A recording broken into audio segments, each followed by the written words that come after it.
Once again, the Los Angeles Clippers have gone out early in the playoffs, and at this point, it just isn't surprising. There was a lot of optimism this season after trading for James Harden, and they had that great run during the middle of the season, but we tried to tell you guys, someone was going to get hurt, and this team was never a serious contender. Yeah, someone's always injured on this team. This year, it was Kawhi, played 2 games during the playoffs, but clearly wasn't healthy enough, and of course, James Harden just comes out and plays like ass in games 5 and 6. The Clippers are bounced in the first round again.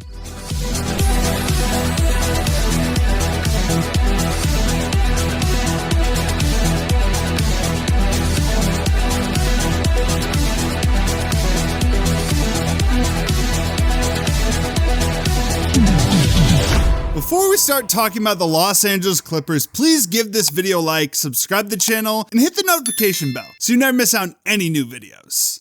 This was an extremely important season for the Los Angeles Clippers going into it. Both Kawhi and Paul George were going to be free agents at the end of the year, and they had not received extensions yet. The following season in 2024-2025 was going to be played at the Intuit Dome, and I don't know if you guys have kept up with it, but the stuff from that place looks insane. Apparently they're going to have bathrooms everywhere, so no one's waiting and missing the game. Well, it better be insane when you're dropping $2 billion on it. Yeah, Steve Ballmer himself shelled out $2 billion on the arena, so you'd want like some stars to be playing in it, so you're selling tickets. But once again, I mean, different year, same story. There were some injury concerns going to the season. Paul George had missed the end of last season with a knee sprain. He was supposed to be completely fine. And then you had Kawhi, who tore his meniscus in the playoffs. Again, he was supposed to be ready for opening night, but it's always some sort of injury with this team. Yeah, and over the summer, they were really trying to get a dependable point guard for this team, because, I mean, we love Russ, but dependability, not really his thing. He's kind of unpredictable. Still nice to have on the team, but they didn't really have that, established floor general. They tried to trade for Malcolm Brogdon, but that failed because he didn't pass the medical. So naturally, the Blazers were like, oh, we'll take him.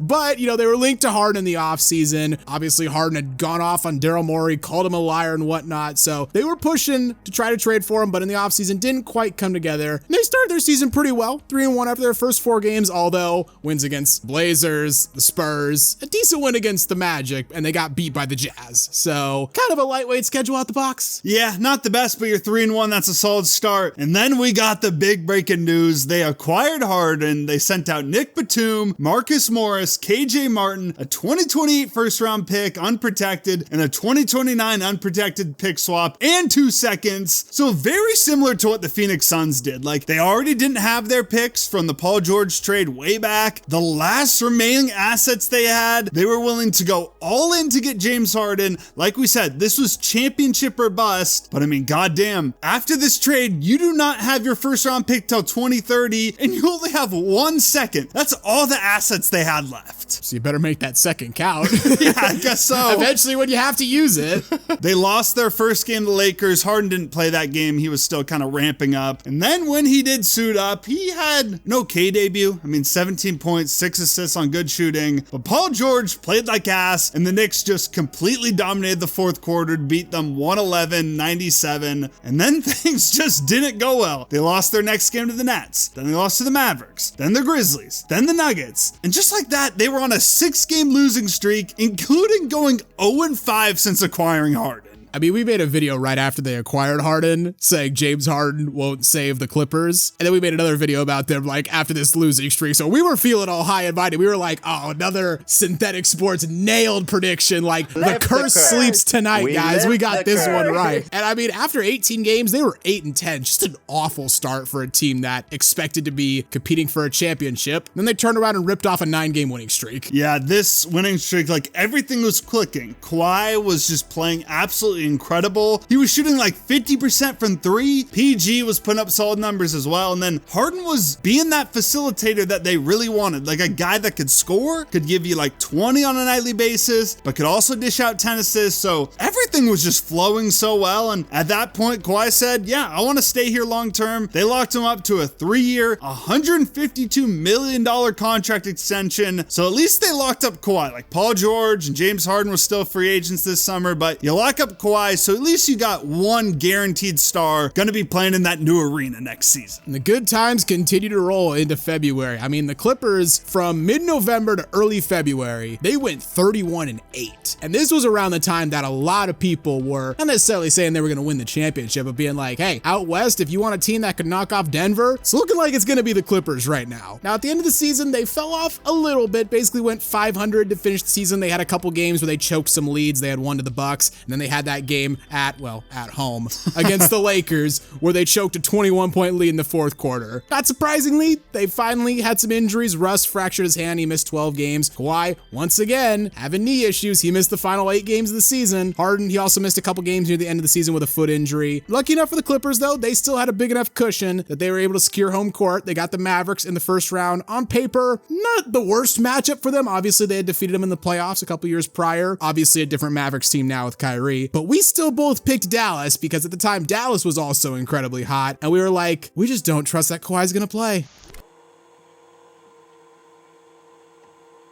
And then game 1, though, to be fair to the Clippers, our prediction was looking awful. Kawhi was ruled out, so we got that right. Like, we had a feeling Kawhi was going to miss some games, and he missed game 1. But even without Kawhi, they just dominated the Mavericks. Luka and Kyrie were absolute ass in the first half. Harden was balling out, and the Mavericks had no answer for Zubac down low. He put up like 22 and 15 or something crazy like that. And I was legit worried, like, maybe the small ball of the Mavericks of PJ Washington and Daniel Gafford, maybe they just can't handle the size, and I don't know, maybe Luka and Kyrie, their first playoff series together, wasn't going to work out. I was kind of worried, but then I was also like, it's game 1, and I really tried hard not to overreact to a game 1, because everyone does it every year. Clippers won the game 109-97. Mavericks got a little bit closer, but just never really were able to come to that lead. And in game 2, Kawhi suited up, so more good news for the Clippers, but the Mavericks had a much better start. Luka dropped 12 in the first quarter. Mavericks took a 4-point lead after the first. Both teams kind of went back and forth in the second, and then the second half, it kind of looked like the Clippers were pulling away in the fourth. They had a 6-point lead after Zubac had a little hook shot, but then you give up a 14-0 run, and the Mavericks take an 8-point lead. Yeah, I mean, the Clippers, they got it back down to 3 with 2.5 minutes remaining, but then Maxi Kleber gives you a 3, and then Luka hits a step back in Harden's face to put the Mavericks up 9, and he's like flexing on him, talking shit. You know, well, Luka does in the playoffs. So, you know, they tie the series at 1-1, head back to Dallas. Game 3, Clippers, they got off to a pretty strong start, 5-point lead after the first quarter, and then a disastrous second quarter. They got outscored by 18, and so what was a 5-point lead at the end of the first is now a double-digit halftime deficit. And from there, the game was never really close. And the cherry on top was with just over 6 minutes left, Russ fouls Luka and then gets into a scuffle with PJ Washington where both pairs are ejected. And PJ Washington is just flexing on Russ. I don't exactly know what he's trying to do. I would have rocked the baby on Russ personally. Like, I love it when someone throws their own celebration back in the other guy's face. Like, that's great. Do that. But, you know, it was funny enough as is. But Mavericks win again. So you go 1-0 without Kawhi. He comes back and then you drop 2 straight. Yeah, I mean, Clippers fans have been pointing out on Twitter recently, like, Kawhi wasn't healthy. And to be fair, he hasn't been, which isn't surprising, but... When is he ever healthy? Yeah, he's never healthy in the playoffs. But credit to the Clippers for game 4 because they came out on fire to start game 4. Kawhi once again was out with the knee issue, but they managed to outscore the Mavericks 39-16 in the first quarter, and Paul George by himself equaled the Mavericks tally. He had 16 in the first, as many as the entire Mavericks team. I mean, LA led this game at one point by 31 in the first half. It was what, 55-24 at one point? Just they were dominating. Straight up domination. Like, could not miss from 3. None of them. Now, the Mavericks, they did cut into the lead. It was down to 17 at halftime. And this was at the point where I started to get really nervous for the Clippers because this is just the kind of thing they do. They build up a massive lead, they build you up, and then they let you down. And sure enough, Mavericks at one point go on an 11-0 run in the third quarter to cut the lead down to 2. James Harden's doing his best to keep the Mavericks at bay, hitting floater after floater, but Kyrie hit that circus layup in the fourth to unbelievably give the Mavericks the lead after they trailed by 31. And on the very next play, Paul George hits that dagger 3 from the corner to put the Clippers back up, and they never looked back. I mean, yes, you won game 4. This is a moral loss. We talk about moral victories in sports. This is a moral abysmal loss. Yeah, I mean, that Paul George, like, step back corner three was just smooth as hell. Like, people always say Paul George, like, got the smoothest game ever. Harden sealed the game with a floater, and this series was making no sense. Like, Clippers lose all momentum in games 2 and 3, come out of nowhere with this game, nearly choke it, but then seal it at the end. And now going back to game 5, going back to LA, Kawhi playing or not, you have all the momentum, and we get just a classic Clippers playoff letdown and a classic playoff game from James Harden where he puts up a tour date. It's been a while since he had put up a tour date in a big game like this, but I mean, bro, 2 of 12 shooting, 7 points. Are you kidding me? How is that? How does he do it? I don't understand how he does it. It's big game 5 to take the lead in this series, and he's awful. And he's not the only one. I mean, Russ went 2 of 11. Paul George went 4 of 13. I gotta say, watching the Mavericks play defense on Russ, it's just the classic, put the guy in the paint and let him shoot jump shots. And the fact that Russ still has not developed a semblance of an outside jump shot this late into his career is inexcusable. And in game 6, the Mavericks started off hot, closeout game on your home court, that's to be expected. What wasn't to be expected, the Clippers going a 10-0 run, they'd tie the game. But after that, the Clippers dominated the end of the first quarter. They took a 34-26 lead after 1. Luka was incredible in the first with 14 points. Gotta give the Clippers some credit though. I mean, they didn't just lay down and die. They tied it up going to halftime, but then Kyrie just took over. Kyrie, 13 points in the third quarter by himself. Mavericks took a 15-point lead going into the fourth. At this point, the game was basically over. I mean, Kyrie basically sealed the game with that step back corner 3 over PJ Tucker. I mean, that's the game right there. Mavericks win 114-101. And I mean, this team is just, they're so damn predictable. Someone's gonna get hurt. They're gonna flame out in the playoffs. Maybe it's not always the first round, although this time it was. And it's like, if Kawhi was healthy, could they have won this series? I mean, maybe, but I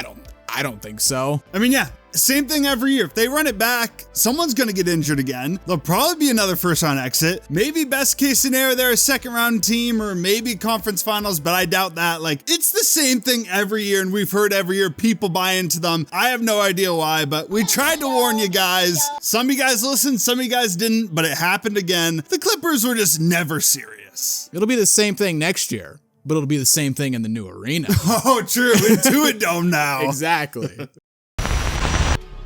So what do you guys think? Should the Clippers run it back and just hope that everyone stays healthy next year? Let us know in the comments below. If you enjoyed the video, please consider giving a like. And hey, while you're here, check out some of our other content as well. And don't forget to subscribe. Synthetic Sports.